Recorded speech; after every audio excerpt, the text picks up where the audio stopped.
الحمد لله رب العالمين والعاقبة للمتقين الصلاة والسلام على سيد الأنبياء والمرسلين خصوصا على أفضل النبي وعلى آله وأصحابه وأهل بيته أجمعين. معزز دوستو، السلام علیکم ورحمۃ اللہ وبرکاتہ. قرآن عظیم و فرقان حمید میں اللہ رب العزت ارشاد فرماتے ہیں کہ وَبِالْوَالِدَيْنِ إِحْسَانًا، لوگوں اپنے والدین کے ساتھ حسن سلوک کرو. والدین کے ساتھ حسن سلوک کرنے کا زندگی میں فائدہ کیا ہے اور والدین کے ساتھ نافرمانی کرنے کا نقصان کیا ہے، اس حوالے سے چند باتیں آپ کے سامنے رکھوں گا.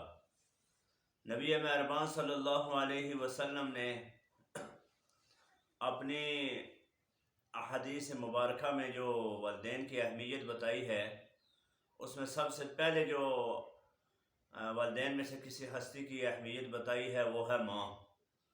صحابی رسول صلی اللہ علیہ وسلم حضور کی خدمت میں حاضر ہوتے ہیں، فرماتے ہیں اللہ کے رسول صلی اللہ علیہ وسلم، سب سے زیادہ حق کس کا ہے؟ میرے اوپر سب سے زیادہ حق کس کا ہے؟ آپ صلی اللہ علیہ وسلم فرماتے ہیں تیری ماں کا. پھر وہ شخص پوچھتا ہے کہ یا رسول اللہ پھر؟ آپ صلی اللہ علیہ وسلم نے فرمایا تیری ماں کا. تیسری دفعہ پوچھا، پھر آپ صلی اللہ علیہ وسلم نے یہی فرمایا کہ تیری ماں کا. اور چوتھی دفعہ جب آپ صلی اللہ علیہ وسلم سے پوچھا گیا تو کہا تیرے باپ کا. معزز دوستو، ماں واحد وہ ہستی ہے جس کے متعلق حضور نبی کریم صلی اللہ علیہ وسلم نے فرمایا کہ جنت ماں کے قدموں کے نیچے ہے. آپ صلی اللہ علیہ وسلم نے فرمایا کاش میری ماں زندہ ہوتی، میں عشاء کی نماز پڑھنے مصلی پر کھڑا ہوتا، میری ماں دروازے سے آواز دیتی بیٹا محمد، تو پہلے میں اپنی ماں کی بات سنتا تو پھر نماز پڑھتا، پھر باقی نماز پھر پڑھتا. آپ صلی اللہ علیہ وسلم نے ارشاد فرمایا کہ ماں ایک ایسی ہستی ہے کہ جس کی دعا کبھی اللہ سبحانہ و تعالی رد نہیں فرماتے. سیدنا موسیٰ علیہ السلام اللہ کے حضور ملنے جایا کرتے تھے. ایک دفعہ آپ گئے تو اللہ سبحانہ و تعالی نے فرمایا کہ موسیٰ اب صبر کر آیا کرو، کیونکہ تیرے پیچھے دعائیں کرنے والی وہ چلی گئی ہے. سیدنا موسیٰ علیہ السلام نے پوچھا اللہ سے، اے اللہ جنت میں میرا ساتھی کون ہوگا؟ تو فرمایا گیا کہ فلاں کسائی. سیدنا موسیٰ علیہ السلام اس کی تلاش میں گئے، دیکھا کہ وہ گوشت توڑ رہا ہے، لوگوں کو دے رہا ہے، ادھر آوازیں دے رہا ہے ادھر آوازیں دے رہا ہے.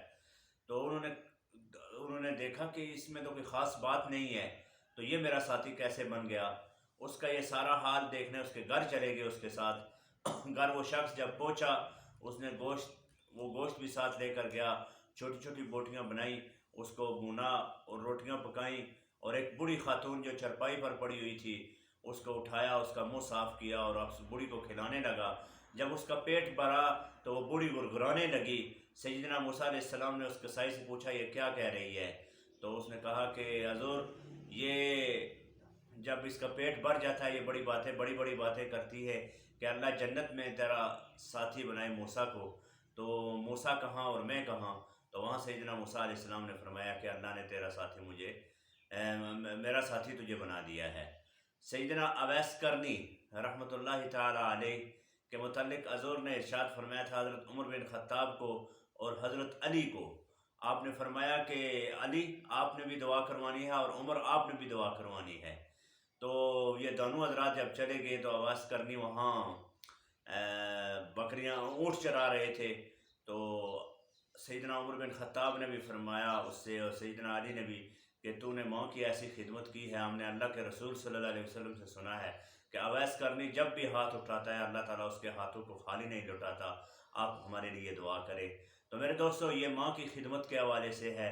باپ کے متعلق فرمایا گیا کہ باپ جنت کے دروازوں میں سے ایک دروازہ ہے، اور دونوں ماں باپ ایسی اہمیت رکھتے ہیں کہ انسان جو ہی ان کی خدمت کرے گا تو اللہ تعالیٰ اس کو تار دے گا.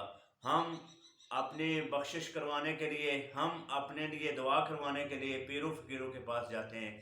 میں تو اتنا کہتا ہوں کہ سب سے بڑے پیر آپ کے گھر میں وہ لوگ آپ کے ماں باپ ہیں جو زندہ ہیں، تو ان سے آپ دعا کروائیں. اللہ سبحانہ و تعالیٰ ان کی دعا کبھی رد نہیں کرے گا. اور والدین کے سامنے اف تک نہ کہیں. قرآن کہتا ہے اف ولا تنہرہما، کبھی ان کے سامنے اف تک نہ کہیں، اپنے بازو ان کے لیے جھکائے رکھیں اور ان کے لیے یہ دعا کریں کہ اے اللہ ان پر ایسے ہی رحم فرما جس طرح انہوں نے بچپن میں ہمارے اوپر رحم فرمایا۔ اللہ رب العزت ہمیں والدین کے ساتھ حسن سلوک کرنے کی توفیق عطا فرمائے۔